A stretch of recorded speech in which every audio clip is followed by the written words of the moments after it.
Di sebuah desa kecil bernama Kedung Waru yang berada di pinggir hutan di wilayah Jawa Tengah, hiduplah seorang lelaki sederhana bernama Rohadi. Usianya sekitar 40 tahun. Tubuhnya tidak terlalu tinggi, agak kurus dengan wajah yang sering tampak letih namun teduh. Pekerjaannya sehari-hari adalah tukang bangunan serabutan. Kadang ia dipanggil untuk memperbaiki rumah, kadang membuat dapur, kadang hanya jadi kuli angkut pasir. Rohadi tinggal bersama istrinya, Mbak Tuti, perempuan sabar berusia 35 tahun. Mereka dikaruniai 2 anak, satu laki-laki kelas SMP dan satu perempuan kelas SD. Hidup mereka serba pas-pasan. Dapur sering berasap hanya dari sayur bening dan tempe goreng. Tetapi ada satu hal yang selalu diingat orang-orang tentang keluarga ini. Meski miskin, mereka tidak pernah mengeluh berlebihan. Tetangga tina nemuni sikap Rohadi yang ringan tangan. Kalau ada yang butuh tenaga untuk memperbaiki genteng bocor atau membuat kandang ayam, ia siap membantu meski bayaran hanya seikhlasnya.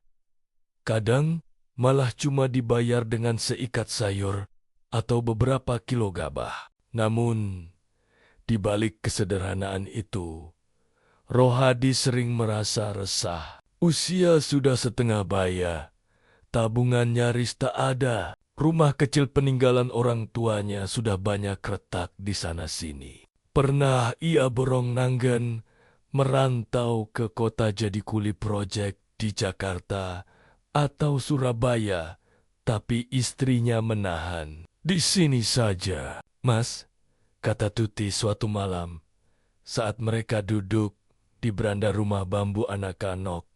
Butuh bapaknya dekat. Rezeki memang tipis, tapi toh kita masih bisa makan. Rohadi hanya mengangguk, tapi hatinya tetap gelisah. Ia ingin sekali bisa membahagiakan keluarganya, minimal punya rumah layak dan biaya sekolah anak-anak tanpa harus ngutang. Hari-hari berlalu begitu saja.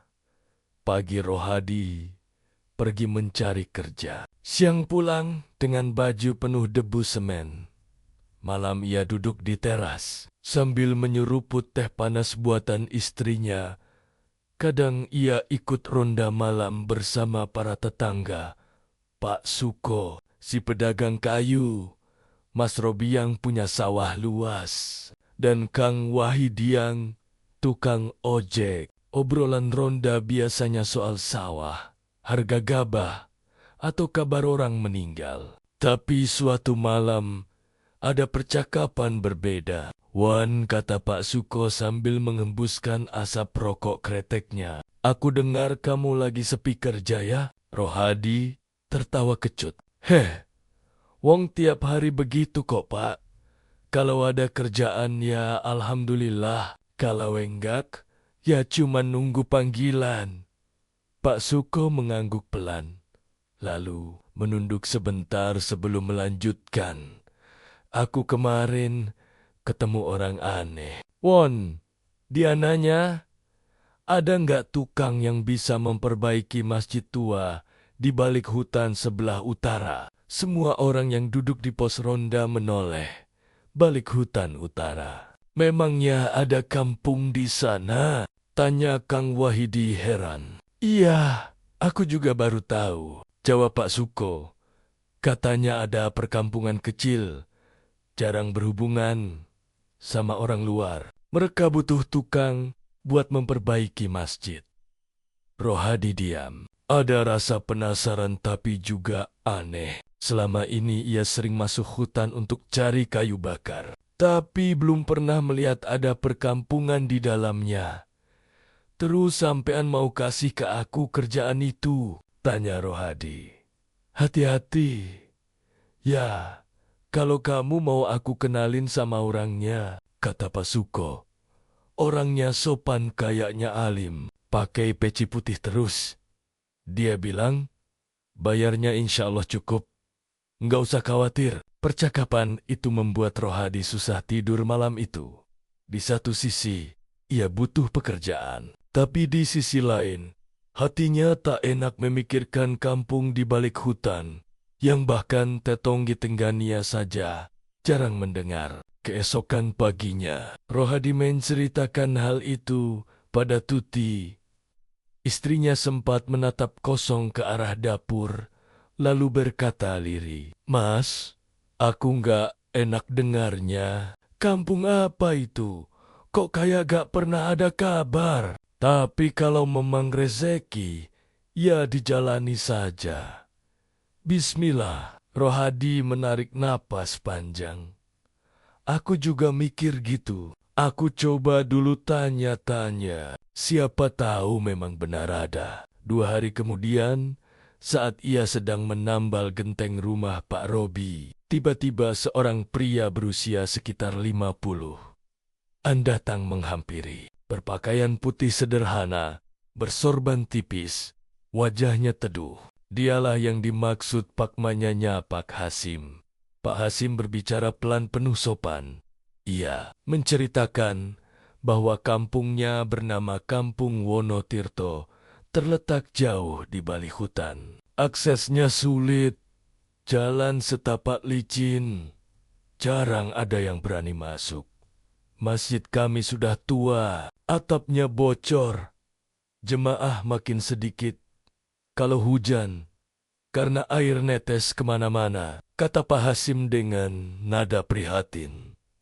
Kami dengar sampean tukang yang jujur. Mas Rohadi, kami mohon sampean berkenan memperbaikinya. Rohadi sempat tercekat mendengar cara bicara Pak Hasim. Halus sekali, tapi ada sesuatu yang membuat bulu kuduknya berdiri seperti berbeda dari orang kebanyakan. Namun, ia menepis rasa itu. Kalau sampean serius, insya Allah saya siap bantu, Pak, jawabnya. Hati-hati. Pak Hasim tersenyum. Alhamdulillah, kami akan antar sampean besok malam Jumat, biar jalannya lebih aman. Rohadi mengangguk, meski hatinya makin penasaran, kenapa harus malam Jumat dan kenapa si keneken jalan ke sana berbahaya.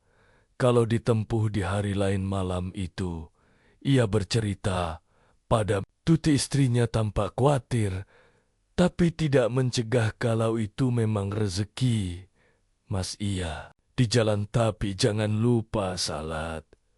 Jangan lupa doa. Rohadi mengiyakan. Ia tidak tahu bahwa keputusan sederhana itu akan membuka jalan pada sebuah pengalaman paling ganjil, sekaligus berkesan dalam hidupnya. Malam Jumat tiba lebih cepat dari yang saru. Sejak sore, ia sudah merasa gelisah.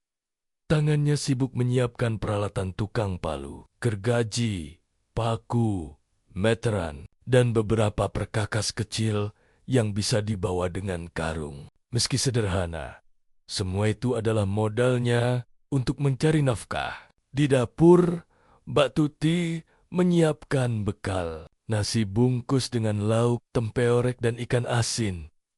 Mas, kalau sampai besok sore belum pulang, aku harus nyari kabar kemana? Tanyanya lirih. Rohadi terdiam. Ia sendiri tidak tahu kampung Wonotirto yang disebut Pak Hasim sama sekali asing baginya. Tidak pernah ada di peta. Tidak pernah ia dengar dari orang tua maupun tetangga lain. Kalau aku belum pulang sampai lusa, coba tanyakan ke Pak Mik. Jawabnya, akhirnya beliau yang pertama ngenalin aku ke Pak Hasim. Ia mengangguk pelan, lalu memandang wajah suaminya lama-lama. Ada rasa cemas yang tidak bisa disembunyikan. Mas, hati-hati ya, aku punya firasat tempat itu bukan tempat sembarangan.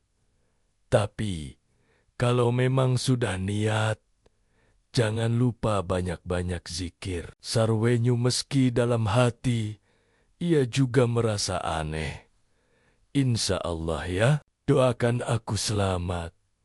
Menjelang Isya, terdengar suara sandal mengetuk halaman. Pak Hashim datang mengenakan pakaian putih dan membawa tongkat kayu. Wajahnya tetap teduh, tapi malam itu terasa lebih sunyi dari biasanya. Angin semilir membawa aroma tanah basah dari arah hutan. "Sudah siap, Mas Rohadi?"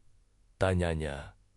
Rohadi mengangguk lalu berpamitan pada istrinya. Tuti menggenggam tangan suaminya, arat-orat seolah enggan melepas. "Hati-hati, Mas." Dengan langkah mantap, Rohadi mengikuti Pak Hashim. Mereka menyusuri jalan desa melewati sawah yang gelap. Lampu-lampu rumah sudah banyak yang dipadamkan. Hanya suara jangkrik dan kodok bersahutan. Setelah berjalan hampir setengah jam, mereka sampai di tepian hutan. Jalan setapak membentang, sebagian tertutup ilalang tinggi. Pepohonan jati dan mahoni menjulang membuat suasana semakin pekat. Pak Hashim berjalan di depan. Tongkatnya sesekali mengetuk tanah. "Jangan khawatir, Mas. Jalan ini aman kalau kita jaga niat. Pelan." Rohadi hanya mengangguk menahan rasa dingin yang mulai merambat ke tengkuknya. Semakin dalam mereka masuk, suasana hutan semakin aneh. Tidak ada suara binatang malam, hanya desir angin yang membuat dedaunan bergetar. Sesekali terdengar suara gemicik air, mungkin dari sungai kecil yang tersembunyi. Setelah hampir jam berjalan, Rohadi merasa aneh. Jalannya seperti berputar-putar. Ia merasa pernah melewati batang pohon besar yang miring itu sebelumnya. "Pak, apakah kita tidak tersesat?" tanyanya hati-hati. Pak Hashim tersenyum kecil tanpa menoleh. "Tidak, Mas. Jalan ini memang harus dilewati beberapa kali. Anggap saja ujian untuk orang yang berniat masuk." "Sarwam." Kata-kata itu membuat bulu kuduknya berdiri. Tak lama kemudian, mereka sampai di sebuah jembatan bambu yang melintasi sungai kecil. Airnya hitam berkilau, entah karena pantulan bulan atau karena memang pekat. Saat melangkah di atas jembatan, Rohadi merasa bambu bergetar, padahal Pak Hashim berjalan santai di depannya. Setelah menyeberang, Pak Hashim berhenti sejenak, lalu berucap lirih seperti berdoa. Rohadi tidak mengerti apa yang diucapkannya, tapi suasana mendadak terasa lebih ringan. 15 menit kemudian, di kejauhan, terlihat cahaya kuning redup. Semakin dekat semakin jelas bahwa itu berasal dari lampu-lampu teplok yang tergantung di depan rumah-rumah kayu. "Alhamdulillah kita sudah sampai," kata Pak Hashim. Rohadi terperangah. Benar saja, ada perkampungan di balik hutan itu. Rumah-rumah kayu berjajar rapi dengan halaman bersih. Di tengahnya berdiri sebuah masjid tua dengan dinding kayu dan atap genteng yang sudah banyak berlumut. Suasana kampung itu tenang, bahkan terlalu tenang. Beberapa orang keluar menyambut. Mereka berpakaian sederhana, kebanyakan mengenakan sarung dan peci. Wajah-wajah mereka tampak ramah. Namun, ada sesuatu yang sulit dijelaskan, seperti terlalu hening, terlalu tertib. Seakan-akan semua orang diatur dalam satu irama. "Selamat datang, Mas Rohadi," ucap seorang lelaki berusia lanjut dengan jenggot putih. "Kami sudah lama menunggu tukang yang mau membantu kami." Rohadi menunduk hormat. "Saya hanya tukang kecil, Pak. Semoga saya bisa membantu sekuat tenaga." Mereka membawanya ke masjid. Dari dekat, kondisi bangunan itu memang memprihatinkan. Atapnya banyak bocor, kayu penyangga lapuk, lantainya retak. Tapi meski tua, masjid itu punya aura yang sulit dijelaskan, seperti ada keagungan tersembunyi. Malam itu, Rohadi dipersilakan menginap di salah satu rumah warga. Rumah kayu itu sederhana, tapi bersih dengan tikar pandan, terhampar di ruang tengah. Tuan rumah memperlakukannya dengan sopan, menyajikan teh panas dan pisang rebus. Merasa agak janggal, wajah-wajah orang kampung ini ramah. Tapi tatapan mata mereka sering membuatnya merinding, seperti terlalu dalam menembus isi hatinya. Menjelang tengah malam, Rohadi berbaring di tikar. Tapi matanya sulit terpejam. Dari luar ia mendengar suara azan pelan. Syahdu seakan datang dari kejauhan. Padahal bukan waktu salat. Ia mencoba mengabaikannya, menarik selimut dan akhirnya terlelap. Namun dalam tidurnya ia bermimpi aneh. Ia melihat masjid tua itu berdiri megah dengan cahaya terang benderang memancar dari kubahnya. Di halaman banyak orang berwajah bercahaya mengenakan jubah putih. Mereka membaca ayat-ayat Al-Quran dengan suara merdu bergema sampai langit terbuka. Saat Rohadi mendekat, salah seorang dari mereka menoleh dan tersenyum. Wajahnya mirip Pak Hashim, tapi jauh lebih bercahaya. Orang itu berucap lirih, "Jangan takut, Mas Rohadi. Kehadiranmu di sini bukan kebetulan. Ada sesuatu yang akan kami titipkan." Tersentak bangun. Keringat dingin membasahi tubuhnya. Dari luar jendela cahaya lampu teplok masih menyala. Tapi suara azan tadi lenyap digantikan oleh kesunyian yang menekan. Ia menatap langit-langit rumah kayu itu lama-lama. Ada rasa aneh dalam dadanya, campuran antara takut dan penasaran. Pagi itu, ayam jantan berkokok bersautan, tapi suara mereka terdengar ganjil. Tidak riuh seperti biasanya, melainkan panjang, melengking, seakan-akan bergaung di ruang yang luas. Rohadi terbangun dengan kepala berat. Mimpi semalam masih membekas jelas. Ia sempat berpikir itu hanya bunga tidur. Tapi semakin ia ingat, semakin ia merasa ada makna yang sulit dijelaskan. Pak Hashim sudah menunggunya di serambi rumah, membawa termos berisi air panas dan segelas teh hangat. "Bagaimana tidurnya, Mas Rohadi?" tanyanya Rama. Rohadi mengangguk meski wajahnya masih menyimpan raut kebingungan. "Alhamdulillah, lumayan. Hanya mimpi saya aneh, Pak, tentang masjid itu." Pak Hashim tersenyum samar. Matanya menatap jauh. "Kadang mimpi adalah cara kita diberi syarat. Jangan terlalu dikhawatirkan. Yang penting niat sampean tetap lurus."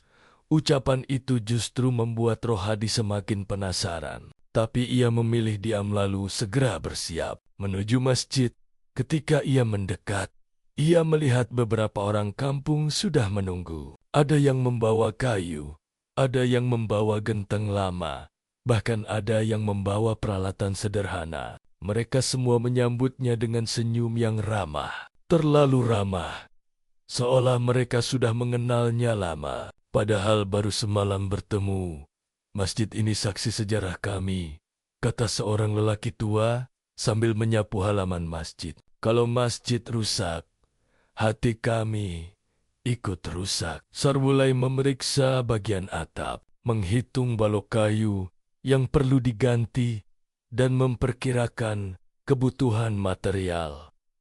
Anehnya, setiap kali ia menatap dinding masjid, ada semacam getaran halus yang membuat bulu kuduknya berdiri. Kayu-kayu itu memang tua, lapuk dimakan usia, tapi seolah menyimpan sesuatu yang tak kasat mata. Siang menjelang, para warga bergantian mengantar makanan untuk Rohadi. Nasi, sayur, lauk pauk, semuanya tampak segar.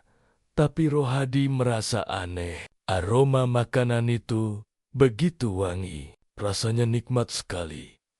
Lebih nikmat dari makanan desa biasanya. Ia sampai heran bagaimana kampung yang terletak jauh di dalam hutan bisa punya makanan seenak itu. Saat makan siang, seorang pemuda menghampirinya. Usianya mungkin sekitar 20 tahun. Wajahnya teduh berbicara sopan.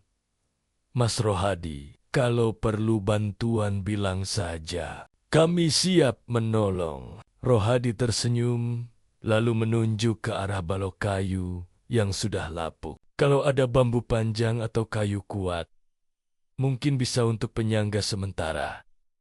Pemuda itu mengangguk lalu berlari. Tak sampai 5 menit, ia kembali membawa balok kayu panjang. Padahal jarak ke hutan cukup jauh. Rohadi terdiam.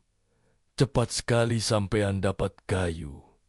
Tanyanya heran. Pemuda itu hanya tersenyum, tidak menjawab. Lalu ikut membantu mengangkat kayu. Hari pertama pekerjaan berjalan lancar.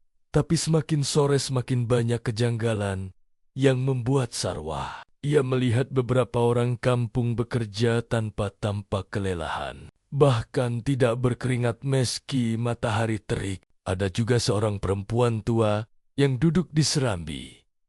Bibirnya komat kamit membaca ayat-ayat Al-Quran. Tapi suaranya terdengar bergema aneh. Seperti tidak berasal dari tenggorokannya. Melainkan dari ruang yang lebih luas menjelang maghrib. Pekerjaan dihentikan. Rohadi diajak ikut berjamaah di masjid. Inilah pengalaman paling aneh, sekaligus paling menggetarkan.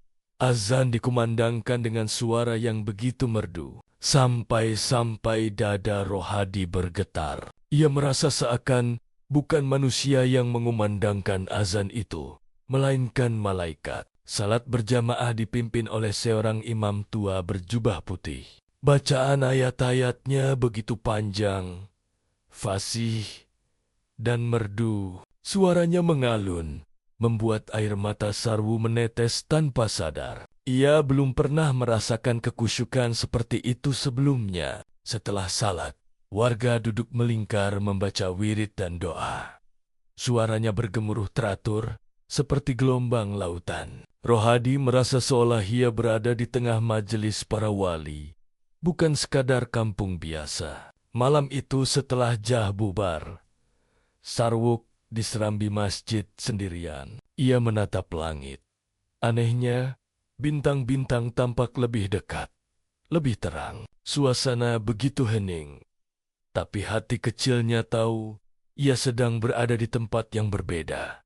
Bukan sembarang kampung. Pak Hashim datang menghampiri. Mas Rohadi, apakah sampean betah di sini? Rohadi menoleh ragu-ragu. Betah, Pak. Hanya saja kampung ini terasa lain. Pak Hashim tersenyum, lalu duduk di sampingnya. Kami memang berbeda, Mas. Kami bukan seperti orang-orang di luar sana. Tapi insya Allah, kami semua Muslim. Kami juga hamba Allah. Sama seperti sampean, jantung Rohadi berdetak kencang. Kata-kata itu seakan menjawab kecurigaannya sejak awal. Ia memberanikan diri bertanya pelan. Maksudnya sampean semua bukan manusia. Pak Hashim tidak langsung menjawab. Ia menatap langit sejenak, lalu berkata, liri apa yang sampean lihat di sini? Simpan saja dalam hati. Jangan takut. Selama niat sampean baik, kami tidak akan mencelakai. Justru ada sesuatu yang kelak akan kami titipkan pada sampean. Sarwam. Ia merasakan hawa dingin menyusup ke dalam tulangnya. Tapi anehnya tidak ada rasa takut berlebihan. Justru ada rasa teduh, seperti mendapat perlindungan. Malam semakin larut. Saat hendak kembali ke rumah tempatnya menginap, Rohadi melewati halaman masjid. Dari sudut mata, ia melihat sekelompok pemuda duduk bersila membaca Al-Quran dengan suara yang bergema. Tapi ketika ia menoleh untuk memastikan halaman itu kosong, hanya ada angin berhembus pelan, menggoyangkan dedaunan. Hari-hari berikutnya, Rohadi sibuk dengan pekerjaannya memperbaiki masjid. Meski seorang diri, ia tak marisa benar-benar sendirian. Warga kampung selalu datang membantunya. mengangkat kayu, menyiapkan bambu. Bahkan ada yang tanpa diminta menyiapkan adukan semen. Tapi semakin lama ia di sana, semakin banyak hal aneh yang sulit ia pahami. Suatu siang, saat panas terik, Rohadi beristirahat di serambi masjid. Ia memperhatikan beberapa pemuda kampung mengangkut balok kayu besar, yang jelas-jelas jauh lebih berat daripada tubuh mereka. Anehnya, mereka mengangkat dengan mudah, seolah-olah balok itu hanya sebatang bambu kecil. Tidak ada raut lelah. Bahkan, mereka masih bisa berokok kekap sambil tersenyum. Rohadi melongo. "Sampean kuat sekali, Mas." Salah seorang pemuda hanya tersenyum tipis, tidak menjawab. Tatapannya sekilas membuat Rohadi terdiam. Mata itu terlalu dalam seperti memantulkan cahaya yang tidak wajar. Kejadian lain terjadi sore hari. Saat ia hendak mengambil air wudhu, ia melihat kolam di samping masjid penuh dengan ikan-ikan kecil. Padahal ia yakin sebelumnya kolam itu kosong. Begitu ia menyentuh airnya, ikan-ikan itu lenyap dalam sekejap, hanya menyisakan ria kecil di permukaan. Rohadi terguncang tapi berusaha menenangkan diri. Mungkin hanya perasaan, mungkin aku terlalu capek, batinnya. Namun malam hari justru jauh lebih aneh. Setelah Isya, warga kembali berkumpul di masjid. Mereka membaca wirid dengan suara keras berirama, seperti gelombang. Rohadi ikut duduk mencoba menyesuaikan diri. Tapi saat ia menunduk, dari ekor matanya, ia melihat sesuatu. Beberapa warga yang duduk di sekelilingnya bukan lagi berbentuk manusia. Ada yang tubuhnya menjulang tinggi seperti bayangan. Ada yang wajahnya samar-samar bersinar. Dan ada pula yang hanya tampak seperti cahaya putih tanpa bentuk. Rohadi tercekat, nafasnya tersengal. Ia ingin menoleh, tapi takut. Ia menunduk semakin dalam, merames-rimas jari tangannya agar tidak pingsan. Tiba-tiba suara wirid itu berhenti. Serentak, sunyi. Lalu terdengar suara Pak Hashim dari depan. "Mas Rohadi, jangan takut.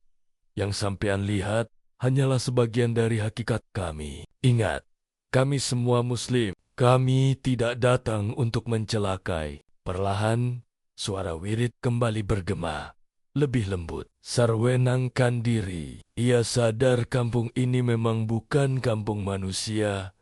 Tapi anehnya ketakutannya perlahan berubah menjadi rasa haru. Ia merasa seolah disambut, diajak ikut dalam lingkaran ibadah yang lebih besar dari sekadar dunia manusia.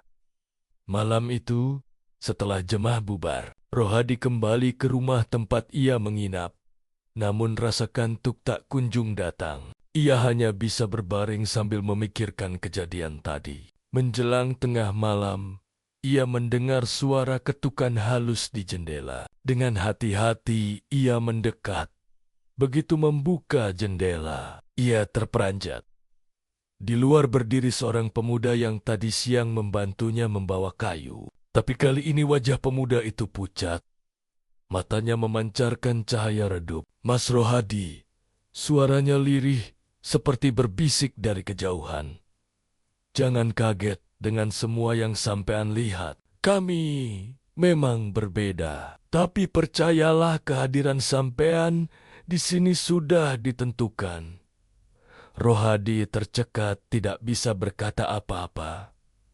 Pemuda itu tersenyum samar lalu perlahan menghilang begitu saja, lenyap seperti asap tertiup angin. Sarwendela dengan gemetar, ia duduk di tikar, membaca doa seingat yang ia bisa. Rasa takut menyelimuti, tapi anehnya tidak ada niat untuk kabur. Ada sesuatu dalam dirinya yang justru merasa harus bertahan. Esok harinya pekerjaan di masjid hampir selesai. Hanya tinggal beberapa bagian atap dan perbaikan lantai. Warga kampung terlihat senang. Wajah-wajah mereka berseri. Saat istirahat, seorang lelaki tua berjenggot putih menghampiri Rohadi. "Mas Rohadi," katanya pelan, "setelah pekerjaan selesai, jangan langsung pulang. Ada hal yang harus kami sampaikan bekal untuk hidup sampean ke depan."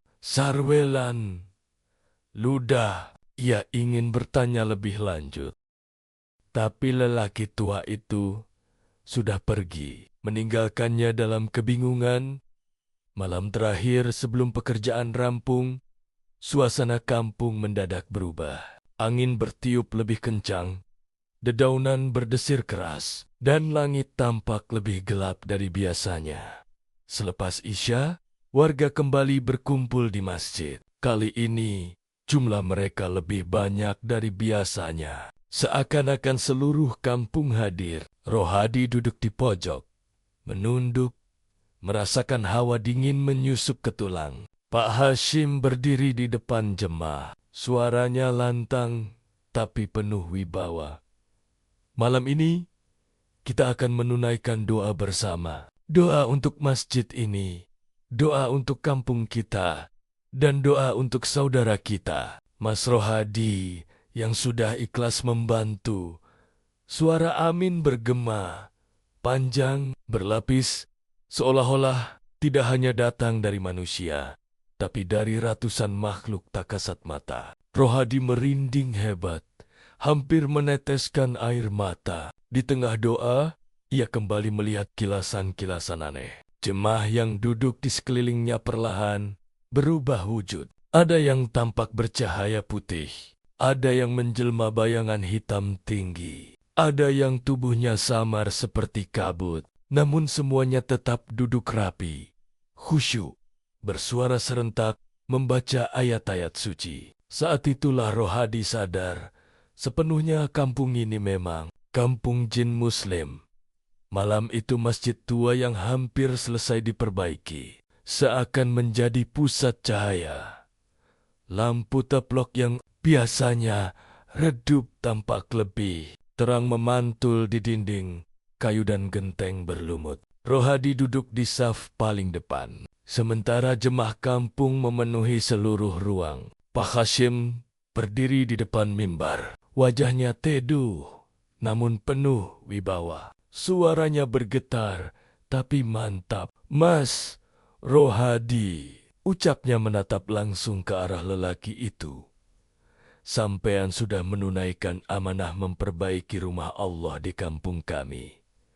Tapi kedatangan sampean ke sini bukan hanya karena keahlian tukang. Ada hal yang lebih besar." Suasana hening. Jemaah yang duduk rapi menunduk. Hanya suara angin dari sela-sela dinding yang terdengar. Pak Hashim melanjutkan, "Kami adalah jin Muslim. Kami menjaga kampung ini sejak lama. Masjid ini adalah pusat ibadah kami. Tapi kami butuh tangan manusia untuk memperbaikinya. Karena hanya dengan keterlibatan manusia, keberkahan rumah Allah ini semakin sempurna." Kata-kata itu membuat Sarwiyah sudah menduga, tapi mendengar pengakuan langsung seperti itu membuat darahnya berdesir. "Jangan takut," lanjut Pak Hashim. "Kami tidak menuntut apa-apa dari sampean. Justru kami ingin memberi sesuatu, bekal untuk hidup sampean agar jalan sampean lebih terarah, agar rezeki sampean tidak terputus." Rohadi menelan ludah. "Bekal seperti apa, Pak?" tanyanya dengan suara nyaris berbisik. Pak Hashim tersenyum samar lalu memberi isyarat dengan tangannya. Jemaah serentak berdiri, lalu melantunkan ayat-ayat Al-Quran dengan suara keras. Serempak, bergema, memenuhi ruangan. Suara itu semakin lama semakin kuat hingga lantai masjid bergetar halus. Rohadi menunduk, jantungnya berdetak tak beraturan. Tiba-tiba ia merasakan hawa hangat menyelimuti tubuhnya, lalu menjalar ke dadanya. Ada energi yang masuk melalui rongga dadanya membuat napasnya lapang, pikirannya jernih. Di tengah gema bacaan ayat itu, ia melihat sesuatu. Pandangan matanya seakan terbuka ke dunia lain. Ia melihat cahaya putih berputar di atas masjid, lalu turun perlahan, menyelimuti seluruh jemaah. Di antara cahaya itu muncul sosok berjubah putih. Wajahnya samar, tapi memancarkan ketenangan. Luar biasa. Sosok itu mendekat ke arah Rohadi. Suaranya bergema, lembut, namun tegas. Mas Rohadi, kami titipkan padamu 3 hal: keteguhan hati, ilmu ikhlas, dan doa yang akan selalu mendampingi. Dengan ini, hidupmu akan terarah. Rezekimu tidak akan pernah terputus. Meski bukan berarti sampean akan jadi kaya raya, tapi cukup berkah dan menenangkan. Sarwu terisak. Air matanya mengalir deras. Ia merasa dirinya yang selama ini resah, bingung arah hidup, tiba-tiba diberi jalan yang jelas. Hatinya ringan seakan beban bertahan-tahan, lenyap dalam sekejap. Suara bacaan jemaah semakin melembut, lalu berhenti serentak. Suasana kembali hening. Hanya Pak Hasim yang masih berdiri menatap Sarwu. Sampean jangan ceritakan semua ini sembarangan, katanya pelan. Tidak semua orang bisa menerima. Simpan di hati, jalani hidup dengan tenang dan ingatlah selalu Allah dalam setiap langkah. Rohadi mengangguk, masih dengan air mata menetes. Ia merasa tidak pantas menerima karunia sebesar itu, hanya karena membantu memperbaiki masjid. Malam itu, ia tidak bisa tidur. Ia duduk di serambi rumah penginapannya, menatap langit. Anehnya bintang-bintang tampak begitu dekat, seakan bisa diraih dengan tangan. Dalam hatinya ia mengulang-ulang doa, memohon agar selalu diberi kekuatan menjaga titipan itu. Keesokan harinya, pekerjaan di masjid selesai. Atap sudah rapi, lantai diperbaiki, dan dinding-dinding yang lapuk diganti. Masjid tua itu kini tampak lebih kokoh. Meski tetap mempertahankan bentuk aslinya, warga kampung berkumpul untuk salat berjamaah sebagai tanda syukur. Suasana begitu khidmat. Setelah selesai, mereka bergiliran menyalami Rohadi. Wajah-wajah mereka tampak lega dan berseri, meski sebagian masih tampak samar seperti bayangan cahaya yang berkilau. "Terima kasih, Mas Rohadi," kata seorang lelaki tua dengan mata berkaca-kaca. "Sampean sudah menjadi bagian dari kami meski sampean manusia." Rohadi menunduk dalam, tidak mampu berkata apa-apa selain lirih mengucapkan, "Alhamdulillah, Pak." Hashim lalu mendekat, menyerahkan amplop coklat berisi uang. Sebagai upah selama bekerja dan kain putih, lipatan kecil. Ini bukan jimat, bukan benda sakti. Hanya kain yang pernah menutupi mimbar masjid ini. Simpanlah. Jadikan pengingat bahwa sampean pernah menjadi bagian dari kampung kami. Rohadi menerimanya dengan tangan gemetar. Ia tahu benda itu bukan sembarangan. Meski dibilang hanya kain. Namun, Pak Hashim belum selesai. Ia kemudian mengeluarkan sebuah amplop coklat tebal dan rapi terikat. "Ini upah untuk sampean. Jangan ditolak. Kami tahu tenaga sampean layak dihargai. Anggaplah ini sebagai balas jasa atas kerja keras sampean memperbaiki rumah Allah." Rohadi tertegun. Amplop itu terasa nyata di tangannya, padat, berisi lembaran uang. Jantungnya berdegup kencang. Ini membuktikan bahwa semua yang dialaminya bukan sekadar ilusi. Ada wujud yang benar-benar bisa ia bawa pulang. Dengan suara bergetar, ia berkata, "Terima kasih, Pak Hasim.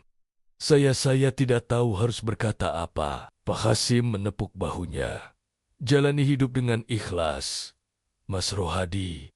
Uang ini hanya sekadar tanda. Bekal sejati sudah kami titipkan lewat doa dan ilmu yang akan selalu mendampingi sampean. Siang harinya, Pak Hasyim mengantar Rohadi keluar dari kampung. Jalan setapak yang semalam begitu panjang dan berputar kini terasa lebih singkat. Dalam hati, Sarwulai bertanya-tanya apakah semua yang ia alami nyata atau hanya sebuah mimpi panjang. Tapi ketika ia tiba di tepian hutan, Pak Hasyim berhenti menatapnya sekali lagi. Ingat Mas Rohadi, jalan pulang mungkin terasa biasa, tapi hati sampean sudah tidak akan sama lagi. Pulanglah, jalani hidup dan biarkan Allah yang menunjukkan jalan rezeki sampean. Saru Menuk lalu mencium tangan Pak Hasyim. Saat ia menegakkan kepala lagi, sosok itu sudah tidak ada. Hanya suara angin dan desir daun menemani langkahnya pulang. Langkah Rohadi terasa ringan saat keluar dari hutan. Meski tubuhnya lelah, ada ketenangan baru yang mengalir dalam darahnya. Jalan tanah yang biasa tampak menakutkan di malam hari kini seperti biasa saja, bahkan terasa bersahabat.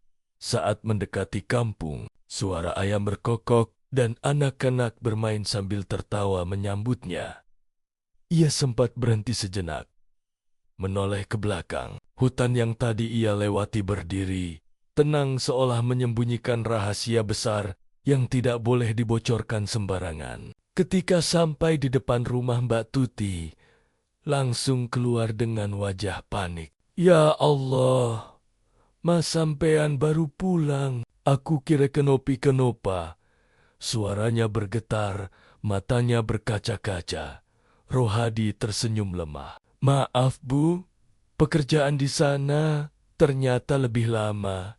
Tapi alhamdulillah semua sudah selesai. Ia memeluk istrinya erat-erat di pelukan itu. Tuti bisa merasakan sesuatu yang berbeda dari suaminya. Hatinya lebih tenang, ucapannya lebih lembut, meski ia tidak tahu apa yang sebenarnya terjadi. Ia yakin ada sesuatu yang besar telah dialami Rohadi. Hari-hari berikutnya, hidup mereka perlahan berubah. Bukan dengan harta berlimpah, bukan dengan rumah megah atau sawah luas, tapi dengan keberkahan yang nyata. Rohadi yang dulu sering bingung mencari kerja, kini selalu ada saja yang datang mengetuk pintu. Ada tetangga yang minta dibuatkan lemari, ada yang minta perbaiki atap, ada yang minta bantu bangun dapur. Pekerjaan datang bertahap, tidak berlebihan, tapi cukup untuk menghidupi keluarga. Yang lebih aneh, setiap kali ia bekerja selalu ada jalan mudah. Kayu yang sulit didapat, tiba-tiba ada tetangga yang menawarkan. Alat yang hilang tiba-tiba ditemukan kembali di sudut rumah.